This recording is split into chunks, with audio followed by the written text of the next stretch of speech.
The other one is you have a kind of peace because everyone is running at full power. Everyone is actually dangerous because who knows what they might do. But they're so dangerous that they can choose to be kind, they can choose to be peaceful, but it was a conscious choice instead of a reactive choice.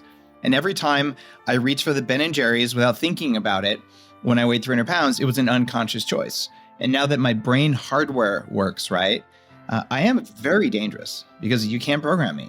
I'm aware of what I'm doing. I think about my actions and then I make them. But I don't make the unconscious actions that go against my wishes or against my values because I'm in charge of myself. And yeah, I want to live in a world full of people like that. I believe we're all going to be nice to each other in that world. And the other world where we're all just tired and defeated and eating, 2 insects and 1 fake burger, and that's what we're allowed. That is actually, there's a name for that. It's called hell. And I won't let that happen.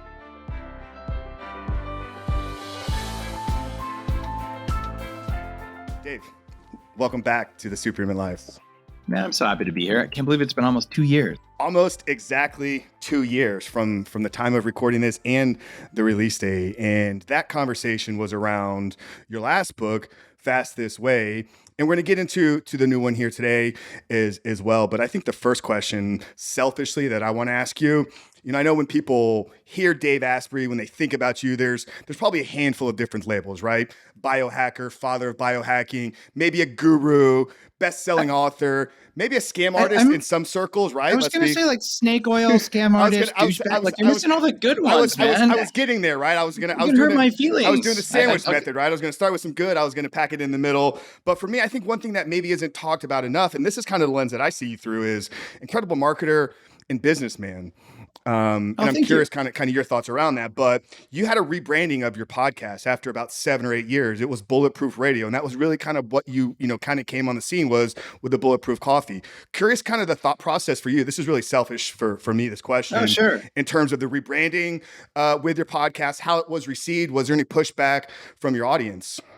Well, the audience was just a little maybe confused, but the CEO and board of Bulletproof told me that I couldn't use the Bulletproof name on the podcast anymore. So as the founder of Bulletproof and as a major shareholder, I'm like, okay. Interesting. Okay. Maybe that wasn't what I would have done, but, I am no longer on the board of directors. So it's a $100 million company I built. But if they don't want the benefit of having my podcast named after them, I mean, who am I? To say, okay, I won't call it that. And it did one good thing for me. I didn't start my blog. It was originally called The Bulletproof Executive way back in the day. It wasn't to be a business. I started a blog so no one would go through what I went through when I was a 300-pound guy in my early 20s with chronic fatigue syndrome and high risk of stroke and heart attack and prediabetes and fibromyalgia and all that stuff. I still kicked ass in Silicon Valley, but it was while suffering a lot. And I just realized if I just had good guidance, it would have changed everything. So that's why I started it. And so now I run my blog. It's now all my content's on daveasprey.com. It's The Human Upgrade is the podcast. And that's what I stand for. I stand for biohacking. Like the biggest thing I've done in the world is make biohacking into a word and a movement. And that's actually bigger than Bulletproof. And I'm grateful that Bulletproof, helped make biohacking a thing. But the movement that we're all doing around taking control of our own biology, that's fundamental to human evolution, to human freedom. It's fundamental to happiness. And that's a lot bigger than just one company. In fact, I have 8 other companies, including my new coffee company. It's called Danger Coffee, because the idea is there's 2 worlds we get to live in. One world, at least 2 peaceful worlds. One world, everyone's peaceful because they're so beat down and tired that they can barely get out of bed in the morning. And yeah, there's peace because essentially we're all defeated. The other one is you have a kind of peace because everyone is running at full power. Everyone is actually dangerous because who knows what they might do. But they're so dangerous that they can choose to be kind, they can choose to be peaceful, but it was a conscious choice instead of a reactive choice. And every time I reach for the Ben & Jerry's without thinking about it, when I weighed 300 pounds, it was an unconscious choice. And now that my brain hardware works right, I am very dangerous because you can't program me. I'm aware of what I'm doing. I think about my actions. And then I make them, but I don't make the unconscious actions that go against my wishes or against my values because I'm in charge of myself. And yeah, I want to live in a world full of people like that. I believe we're all going to be nice to each other in that world. And the other world where we're all just tired and defeated and eating, 2 insects and 1 fake burger, and that's what we're allowed. That is actually, there's a name for that. It's called hell. And I won't let that happen. Love that. Love that so much, man. And I think that's where, our messages are so in tune and so in line here. And you talk about, the unconscious choice that you were making, back when you were 300 pounds, like grabbing the Ben and Jerry's, almost like you were kind of like not in control of it. And I think that's a lot of, the work that we try to bring to our men that are struggling with the compulsive behavior in around pornography. So kind of segueing and right to, really what I think the meat of today's conversation is going to be around, which is, the operating of, I think you call it the meat suit or something along those lines. It's called the meat operating system. So I have a brand new book called Smarter, Not Harder. And after 8 years of running the world's first biohacking center, which allows you to change your biology, I've run it for 8 years underneath Arnold Schwarzenegger's office. It's called Upgrade Labs. And it's been very successful. Now it's a franchise, and we're opening dozens of them across the country. You can go to ownandupgradelabs.com, and it's possible to have your own franchise there. And what did we learn from that? When people come and say, I want to be healthy, okay, maybe that means that you're not using porn. That's not most people's definition of health, though, right? Someone else says, I want to be strong. Someone else, I want to be cardiovascularly fit. Someone else, I want my brain to work. Right. So I boiled it down. There's 5 things people ask for when they say they want to be healthy, and resistance to stress and cognitive function and having more energy. Those are big asks. They're just not the same as what a lot of people are actually doing. So then I said, what's all the tech we have right now, and why and how does it work? What are the things that work better than the 2 things we've always done? Maybe 3 things to be healthier. The 2 things we've always done are run away from tigers. That's how you have cardiovascular, and pick up rocks. That's how you build strength. And the biggest innovation has been, now you can stand in one place and run away from tigers. That's the treadmill. And now you can concentrate the rocks. That's dumbbells. Right? That's the state of exercise. And I'm sort of saying that a little bit facetiously, but every innovation we have is small steps from those. And then with food, the biggest thing was, maybe if you eat less, you'll lose weight. That actually doesn't work. I went to the gym. I used my willpower. I went to the gym 6 days a week, 90 minutes every day for 18 months straight when I weighed 300 pounds. And at the end of 702 hours of slogging it out on a low-fat, low-calorie diet, I still weighed 300 pounds and had a 46-inch waist. So what I did is I used willpower and trying to do what was supposed to work, and it didn't work. And my immediate thought was, I'm a moral failing. I just didn't try hard enough. I should eat even less lettuce because that's all that's left on my plate. And I actually believe that. It's because I'm weak. And then I was like, wait a minute, this advice is bad advice. I'm going to do what works. I'm going to measure what works. And I've been a raw vegan. I've tried all the different diets. I ended up making my own to recover from some of the damage that I did when I was a vegan, and when I did unending keto as well. Neither of those makes you healthy. And what I realized throughout all of this is that you're not always in charge of your decisions. And there is something called the meat operating system that I introduced in Smarter, Not Harder. By now, everyone listening understands that sometimes there are urges. And, the urge can be to sit on the couch and watch Netflix instead of go to the gym. It can be to, pick up porn that's everywhere. It can be to pick up the bottle, whatever it is, right? And that's an urge. And is that urge you? I will tell you straight up, it's not you. It's your operating system. So can I prove there's such a thing, or is this just a moral excuse for something? I can prove it. When you are about 18, there is a 1/4 second lag time between when something happens and when your brain gets the first electrical signal that it happened. So if I snap my fingers, you hear it right away, maybe the speed of sound till it gets there. But in reality, if we have electrodes on your brain, and I do this, my 40 years of Zen company does brain upgrades for the world's biggest entrepreneurs, 5 days in Seattle, right? Full on brainwaves. Well, if you're 18, there's a 1/4 second lag time. If you're 40, there's a 350 millisecond. In other words, 1/4 to 1/3 of a second of lost time that's invisibly lost, because I can't see it, you can't see it, but I can measure it. Your operating system is editing out a 1/3 of a second of reality. You can't see it. People don't know too. Right in the middle of each eye, there's a dime-sized blind spot. Can you see yours? Yeah, me either. There's some creepy dude in there who's actually changing what you're allowed to see and hear, and even what you feel based on what it wants. That is your meat operating system. It's kind of good that it's in there because it keeps your meat alive. It makes sure your heart beats. It makes sure hormones secrete.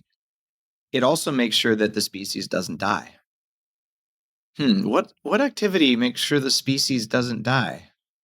Might that be sex? Of course. So what's going on in here is number one, don't get eaten by a tiger. Number two, don't run out of energy. And that translates to lay on the couch and be lazy and eat everything. Okay. And then the third one is have sex with everything else. So all of these things that are out there, a lot of this marketing, a lot of the behaviors we have, they're actually hacking our meat operating system to make it want something. And then it tells us that we want it. So it's basically fear, food, and reproduction. And every guy who's ever had sex understands when the meat operating system kicks in.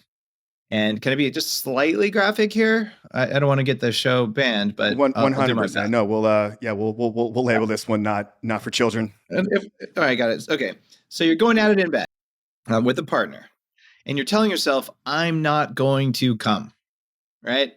And you're not going to come. And then about 8 seconds before you come, something goes in there and convinces you that it's the best idea ever to come. And suddenly your resolve completely goes away. And then as soon as you're like, what the hell? Like, oh, like, why did I do that? Like I said I wasn't going to, and I did. And oftentimes there's like guilt and shame and whatever performance anxiety. But the reality is that your meat operating system sits between you and reality, and it filters things based on how it's programmed. And it is programmable. That's what Smarter, Not Harder is about. So by now, I'm hoping I've connected with people and you can go, oh, yeah, we've all felt that. So, how do you get in charge of your meat operating system instead of a social media algorithm, which creates addiction? They work because they're hacking your meat operating system, which looks at attention around those three F words I talked about. So, Smarter, Not Harder, I prove to you that there is such a thing as a meat operating system, and it does not want what you want. It wants dopamine and it wants a bunch of other things that sometimes just don't make any sense. So, how do we send it a signal to make ourselves stronger or faster or smarter or more peaceful and less stressed? Or just to burn more energy so we have more power and energy and we're not fat.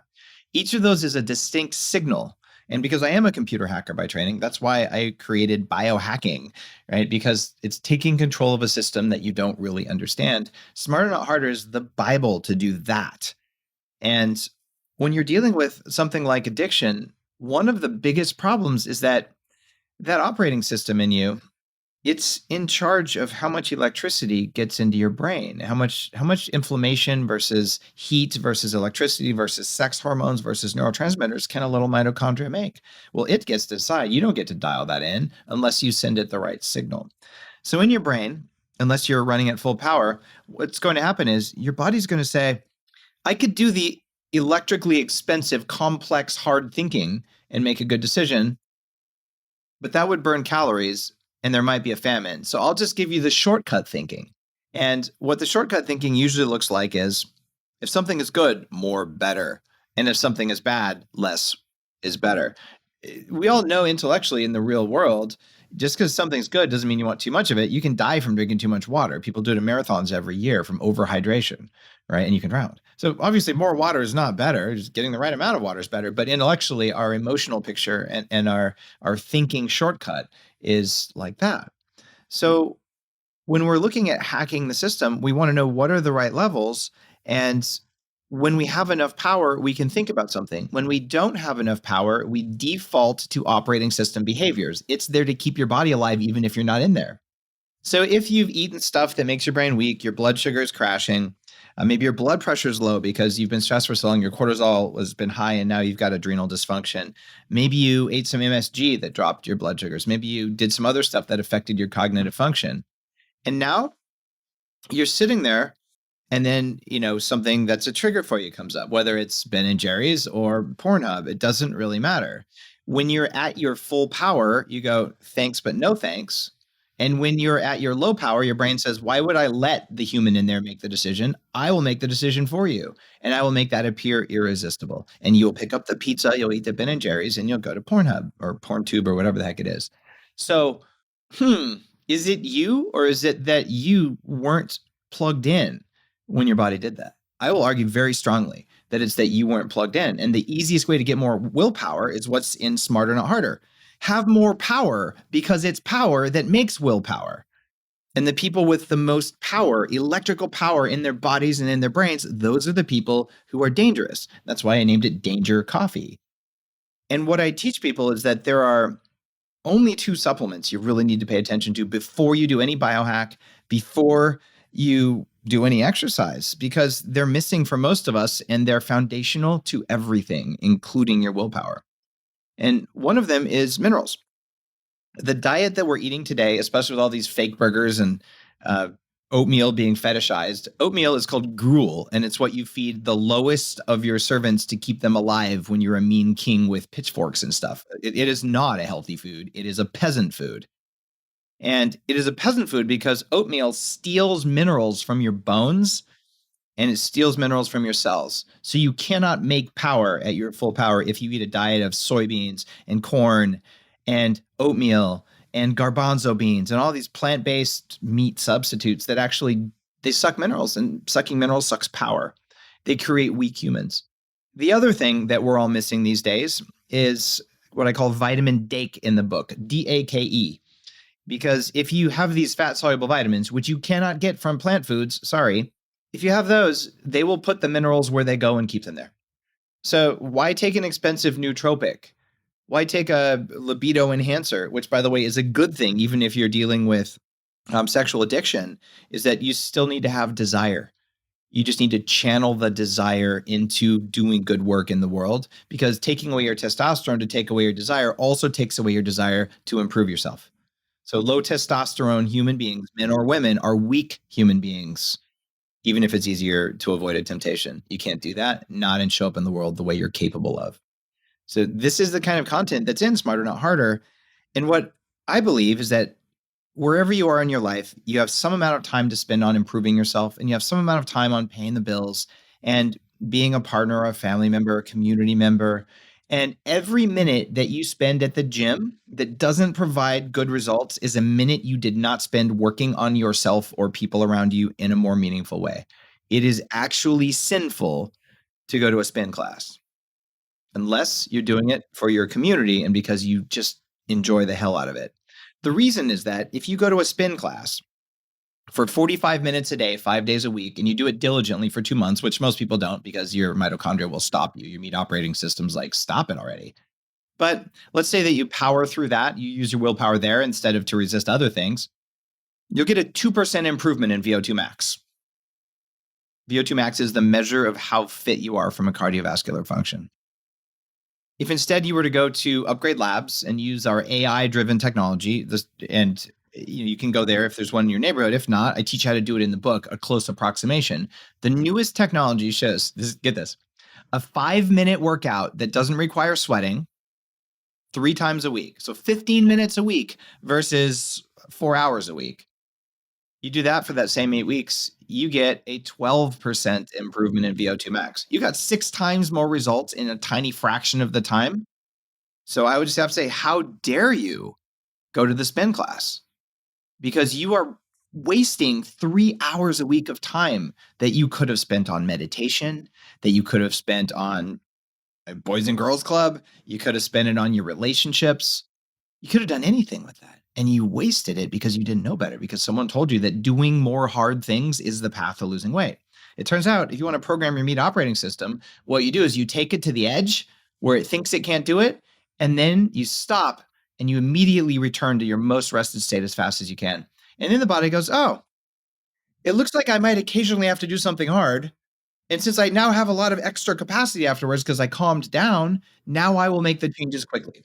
And if instead you say, well, I sprinted, but then because I'm a good person, I ran at 50% of my capacity for another half hour because there was someone yelling at me in spandex to do it, your body took all of the energy for transformation and put it into sweating.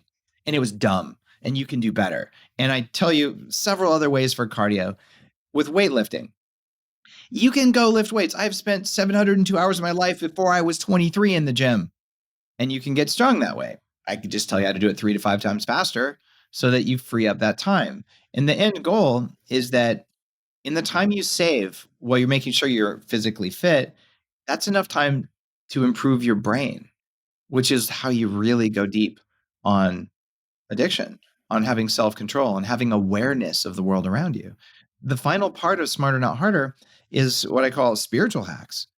And these go to the root of addiction because there's usually some trauma involved. And there's the fast path of fixing trauma and there's the slow path of fixing trauma. And I go through the 5 or 6 technologies that let you modify the state of your brain more quickly than monks did 1,000 years ago, which is pretty much how most of us meditate to this day. So all of it, just get more returns so you can get out there and do something that matters. And that's just worth writing a book about. That's why I wrote Smarter Not Harder.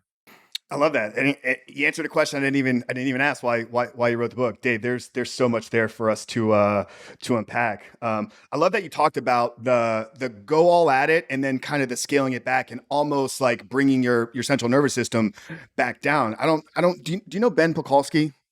Do you know BPAC? Don't believe so. I've interviewed like more than 1,000 people now. He's been big in the podcasting space. He was an IFBB pro bodybuilder, number 2 at the Arnold for a long time. Like really known as like he did Frank Zane, who was really a great example of this. He coined amazing. He coined muscle intelligence. That's kind of his branding, and he's always been kind smart. of like the thinking man's bodybuilder, right? And I should know him. Okay, yeah, I had a great honor of working with Ben quite a bit when he was living here in Tampa. But one thing we would do is, we'd have these epic leg sessions. Like Ben was known to have like the best legs in the world. That was really kind of what he was known for. The dude could squat 600 pounds for reps. But we would finish our workouts off, and Ben was kind of recognized as the bodybuilding yogi. Like we would literally sit on the floor in his gym, and he would walk us through like this meditative practice. After like crushing legs for like 2 hours, we'd sit down and like meditate together. And like it changed the game for me. And I'm not super intentional about it now. Like when I get back from the gym, I don't sit down and really have a meditative practice, but the ability to like finish a set and then bring my central nervous system almost back down to calm and rest is something that I feel I've really helped me in my training, in my physique development, and just getting out of the gym what I'm ultimately there to do. So it's really interesting that was something that you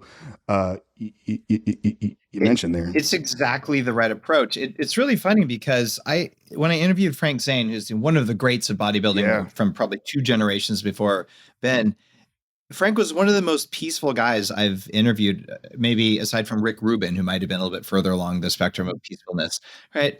And it kind of blew me away because you'd stereotype bodybuilders. I mean, I've been a gym rat at times in my life, and same thing. It was all about the calmness and the peace and the presence, and he played the flute. And what Ben has discovered there is that he gets better results from that. And the reason for that is that if the body has chronic stress, even just from exercise, and it's long lasting, it will not allocate resources to repair and rebuild. It'll say, well, what it thinks if you run away, you sprint and then you stop and you return to baseline very peacefully. Oh, the threat is gone, safe. But if instead you sprint and then you run at 50%, it thinks, oh my God, I'm still being hunted. It's not a very smart operating system. It doesn't understand time. It doesn't understand thinking. It just runs these 4 rules, fear, food, the other F word, and then friends, like how do I work in my community? That's all it does. And it does it millions of times a second with billions of little cells. And there you go. And you wonder why you act like a jerk sometimes. That's why. Right. But because of that, if it gets that signal from the slope of the curve, I call this slope of the curve biology in the book, but the shape of that curve of stimulus. Oh, look, I escaped from the initial thing, but I'm still being hunted. So God knows, turn off testosterone production, turn off everything, cortisol, adrenaline, stop digesting food, go for it, right? And you can send that signal with the shape of your workout. And if after that, you eat just a little bit of plant food or even a lot of plant food, it goes, oh my God, there's a famine. There's not even a buffalo to eat here. So now I've got a famine and I've got something hunting me. Why would I ever put 1 ounce of muscle on? And this is why Ben says, all right, I'm going to go and I'm going to sit down and meditate. And I'm pretty sure he's slugging down some whey while he meditates, right? Actually, no. Ben is a big fan of like not like the immediate, like the anabolic window is like not anything, not even aminos after a workout. I think we would be sipping aminos probably intra during. Yeah, he would have had. I mean, almost no one will build if they don't. There's a half-hour window after a workout where if you eat some protein, your cortisol doesn't spike. And if you don't eat protein, you get a 48-hour spike in stress hormones. So what you want to do is you brought it to the body, you showed it the edge of what it can do. It thought it was going to die because you were doing that. And then you're like, oh no, I'm so peaceful, I'm so chill. Oh, and here's the perfect protein to rebuild yourself. You're safe. And the body goes, yeah, I'm safe. I'm going to adapt. Versus, I'm not that safe. I don't have the materials to adapt. Yeah, wouldn't a part of the meditative practice though, wouldn't that help in alleviating the cortisol release though? Like if you're de-stressing yourself down, like that's going to obviously keep that hormone from being released. I can't remember. I mean, this was years ago. This would have been 2017, 2018 when we were doing this. We might have had some protein. I want to ask you the question around, because you talk a lot about fear. It's being, it's really the first F that you mentioned a lot. And I know, a lot of the gurus, the guys like Jocko, the big kind of personal development guys, they say do these hard things as a way to lean into your fear. How does the Smarter Not Harder kind of principles, where it's like we're taking this approach where we're not going to do the difficult thing, we're going to do them efficiently, balanced with the like we need to do some hard things because we need to lean into some of the things that we're afraid of? I don't know about you, but jumping into an ice bath, even now, I've been teaching people to do this for 12 years now. I was one of the very early adopters. Even, at the time when Wim was just starting to be featured in TV shows and all that. And it's still not easy. I don't love jumping into ice. Like I feel when you're done. So that's an example of it. And you talked about squatting 600 pounds for reps. When you use the kind of technology that I'm talking about, I belt squatted 1,600 pounds. And it ruined my shoes. And I write about it in Smarter Not Harder. Now, Ben can kick my ass in lifting. He's smarter at that. Not smarter. He's stronger at that stuff than I am. I don't know if he's smarter or not. But the reason I could do that is Ben is working with gravity, and your body is terrified of gravity, even if you're not. Now, one of the things I did at the biohacking conference a couple of years ago, and this is a conference we're looking for 4,000 people this year in June. It's biohackingconference.com. And I always have people do something that's scary and kind of pushes the edges. Tony Robbins will have you walk on coals. We had a 3-story platform on top of the building, and you jumped off the platform onto a stuntman cushion. And the owner of the hotel actually came to the edge of the platform. Really cool guy. And he looked down and he said, I can't do this. I can't do this. And we talked him through it, and he ended up coming back and like running and jumping and closing his eyes. Same thing if you're at the edge of a high dive. What's stopping you? You're not going to die, but there's a feeling that you're going to die. That's the meat operating system. And the way you win in programming it is you do something where it thinks it will fail and you will be injured, and you don't get injured. And then it goes, oh, I guess I can do it. So then it adapts if it has the right material and the right signal for adaptation. So cold therapy is one thing. And when I did that 1,600 pounds, there's a lot of guys listening to this going, Dave, I call BS on you. Here's how I did it. We use an artificial intelligence driven machine that measures foot pounds of force. If you pick up a dumbbell, it wobbles. And when it wobbles, it actually weighs more, because force equals mass times acceleration. The acceleration of gravity is 9.8 meters per second squared. In other words, if you throw a dumbbell up in the air, when you catch it, it's not going to weigh whatever it weighed. You're going to have to put a lot of force into it to stop all that acceleration. So since your body holds back your ability to exert fully because it knows there's gravity, but I list a couple ways in the book to pull gravity out of the system or change the signal that gravity's putting into the system so the body will adapt in a different way. And that's one of those neat technologies. That technology is at Upgrade Labs. And again, guys, own in upgradelabs.com. If you're saying there's not one in my town, you can put one there. We're opening dozens, but it can never be fast enough for my tastes. And what's fascinating is if you were to go home and say, well, how do I pull gravity out of my workout, Dave? That doesn't make any sense. Well, it does. One of the examples in the book is resistance bands. Resistance bands do not resist the way gravity does. So when you go to pick up one of those, the little proprioceptors, the little sensors in your meat operating system that are here in your arm, and they're telling you what to do, they're deciding how much force you can take. They're telling you whether you should feel resistance or pain, even if you're not injured. They're the ones who are sending you a signal that you can't do it.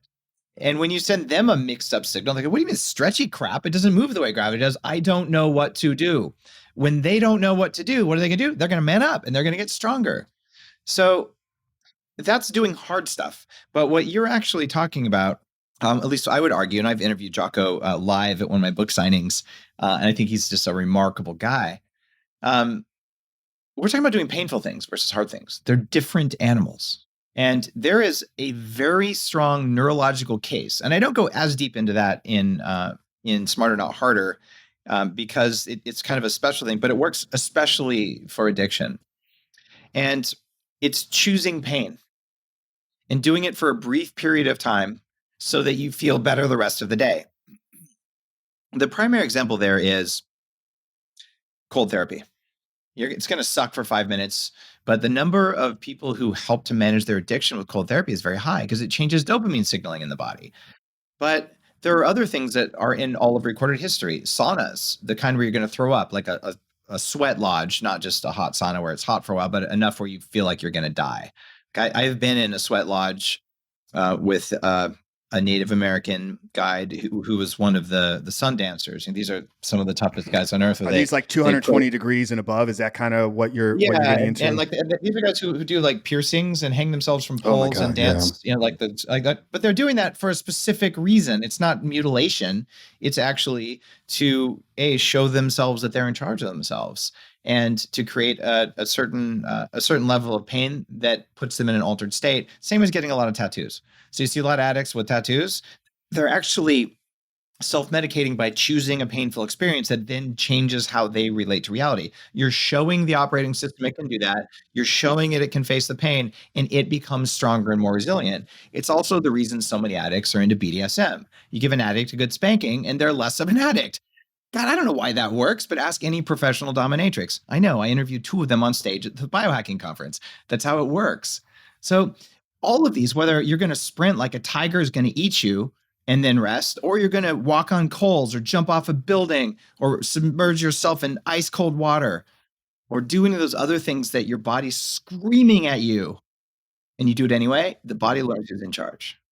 And that's a different experience, and it changes your brain, and it makes you a more powerful and a more dangerous person. But all of those work better if you read the first 2 chapters of the book, so you understand there's a meat operating system working against your interests, but keeping you alive.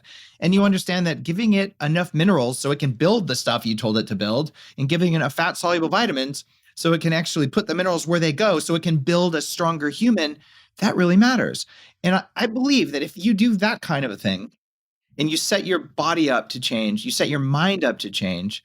I've seen it over and over and over. And you got to eat the right foods and not eat some stuff that puts the brakes on. You can transform yourself in a small period of time. And if instead you eat a allegedly healthy, low calorie, plant-based wuss diet that makes you weak, it's no wonder you're going to pick up the porn. And frankly, if you're still eating that diet while you watch this, I mean, the psychologist would hate me for saying this, but you kind of did it to yourself.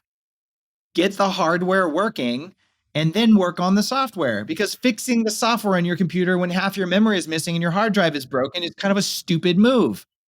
So it starts with how you send a signal into your environment about the availability and safety of the world of nutrients.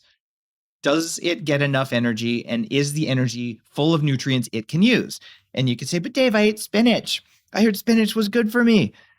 The iron in spinach is 1.7% absorbable because spinach is full of compounds that steal minerals from your cells and give you kidney stones and gout. So what I'm telling you is, don't drive with 1 foot on the brake and 1 foot on the gas. Let's stop the things that make you weak physically, because they also make you weak from a willpower and emotional perspective. And then you'll fall back into whatever your addiction is. It could be work addiction. I've certainly dealt with that. It could be information addiction from just like checking your email religiously, or your social media, whatever it is. It could be your Ben and Jerry's. It could be porn. It could be gambling, all this stuff. That's what happens when your hardware doesn't make enough electricity for your brain to let you be in charge. You can fix that. Yeah, I love all of this, Dave. And this is touching on a few of the things that we spoke about 2 years ago. And that's why that episode where we dove deep into fasting, back then you were talking about willpower being nothing more than having the necessary energy to make the proper choices when faced with a difficult decision. I mean, I'm quoting you from my podcast because I've used that piece so many times with clients, with work, with videos. Like, so I mean, it's this is just a reminder of so much wisdom from that last episode there. And we'll make sure, guys, to link up Dave's new book. You can pick it up on pre-sale now to be available in about 10 days from today. But go ahead, you were gonna share something. There's so much suffering from addiction. It's a hardware problem. And once that happens, yes, a lot of us, including me, had bad stuff in our childhoods that trigger addiction. What that bad stuff did, it did not program you. Your adult brain, your prefrontal cortex wasn't even done baking until you're about 24. It was still forming. When our meat operating systems get programmed, they're programmed in the womb.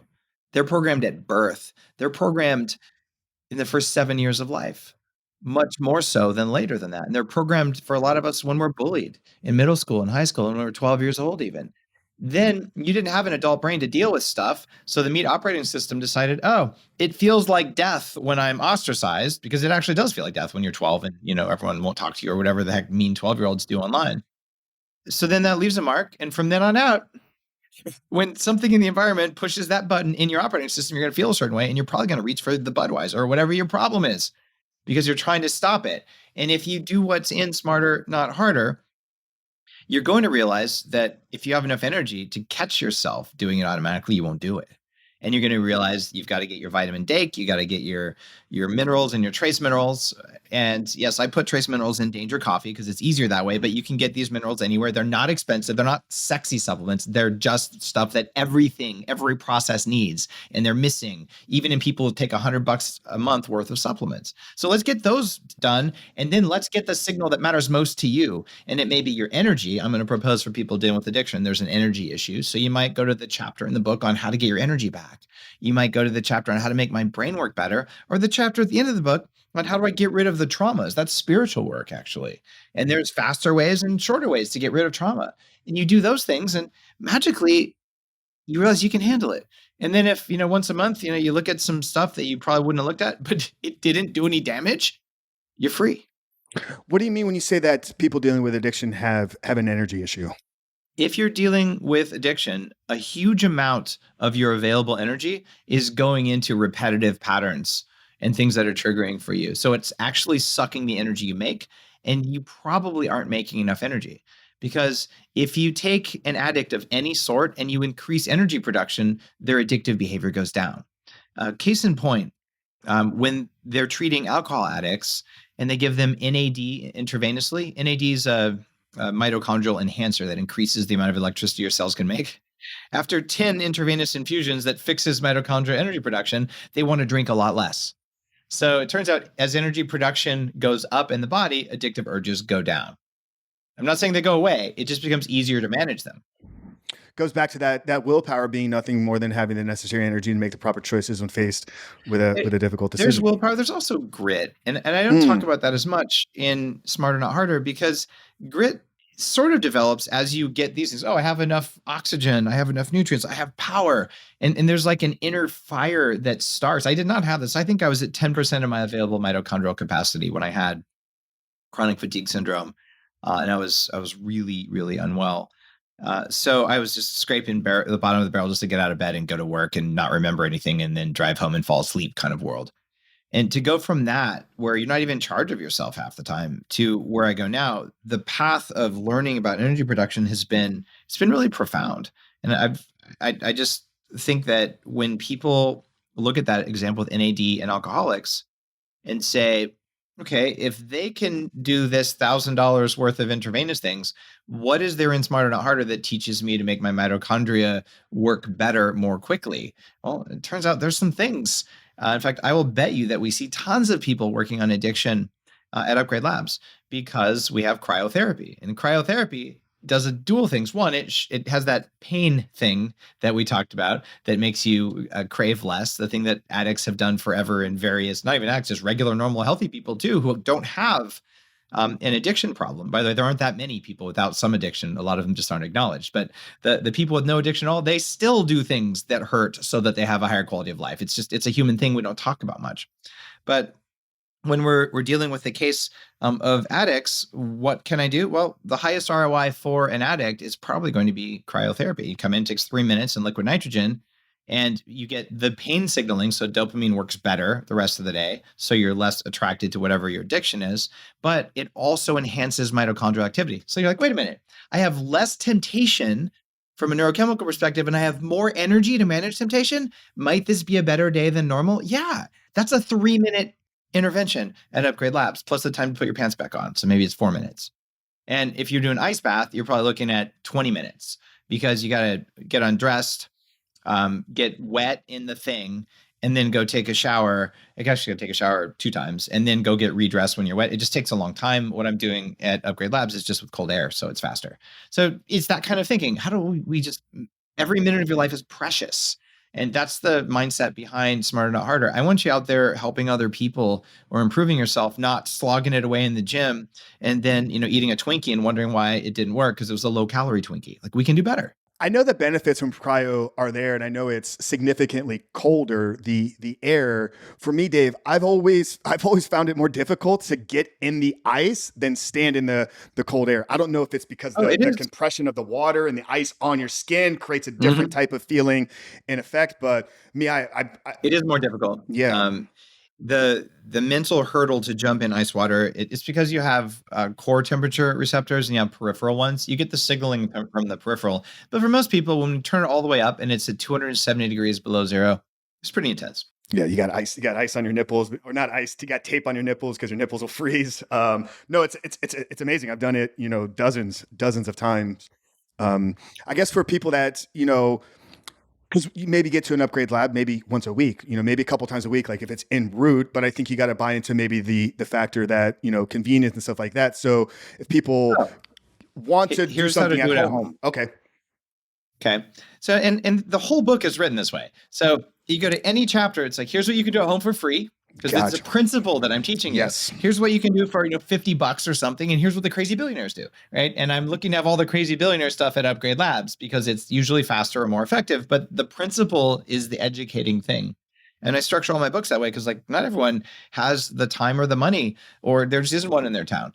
So here's what most people say: well, just do an ice bath at home. That's BS. You got to drive to 7-Eleven. You got to spend $30 on bags of ice, throw in the back of your car, drive home, put the ice in the bath, dry out the trunk of your car where it got all wet so you don't get all mold growing back there.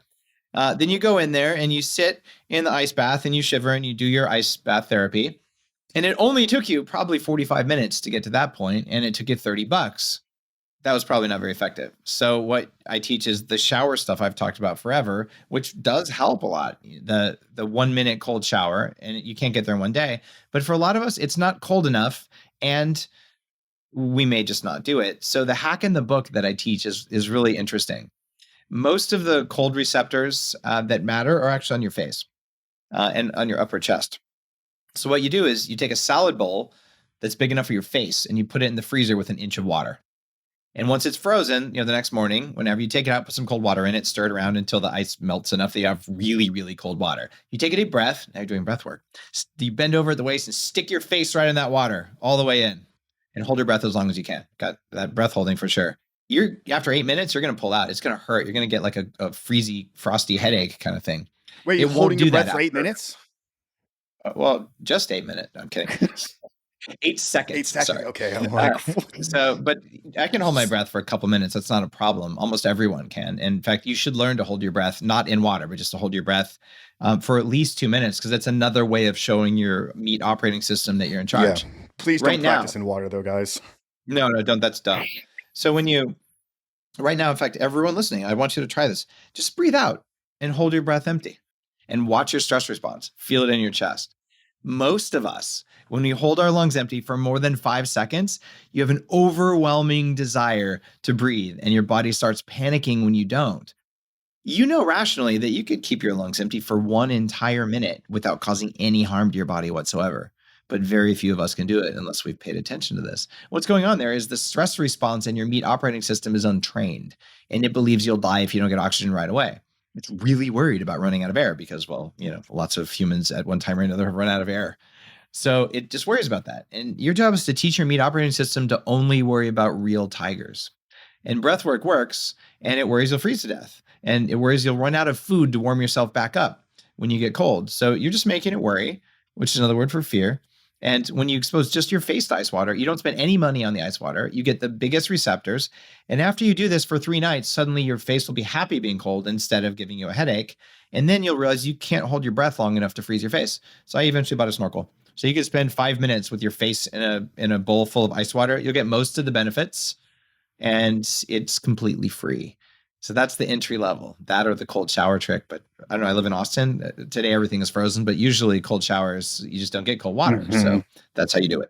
Yeah, no, that's incredible. We gave the entire spectrum, like top of the line. You go to the Upgrade Labs, you do the Mac Daddy and the cryo, all the way down to put your face into a large salable of ice.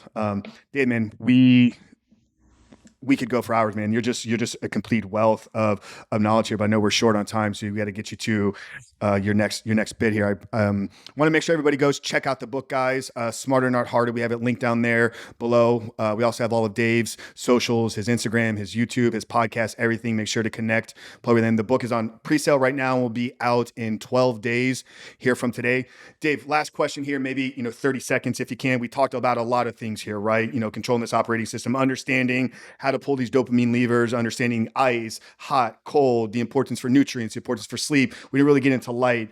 You mentioned the importance for people, but men specifically being dangerous. What's the one thing that a guy leaving here today can walk away with, begin to implement into his life to become a more dangerous man?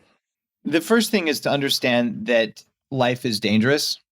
Everything you do carries a risk. And your meat operating system is going to amplify the risk to 10 times bigger than reality. And if you allow yourself to run at a low powered state, you'll believe your meat operating system. And it's going to tell you that tiny, tiny risks, like 0.002% risk, it's going to amplify that and make you think 20% risk.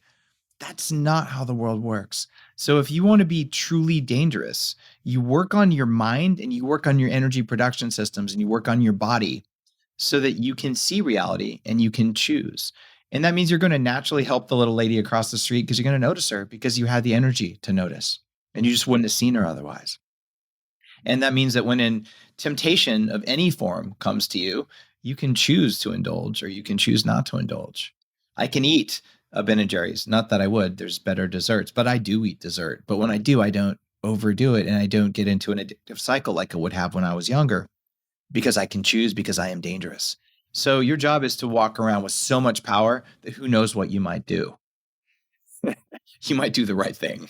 Absolutely love that. Dave, guys, go check out Smarter, Not Harder. If you haven't, pick up all of Dave's fifth best-selling. I mean, this one's going to hit the Times, right? This will be number 5.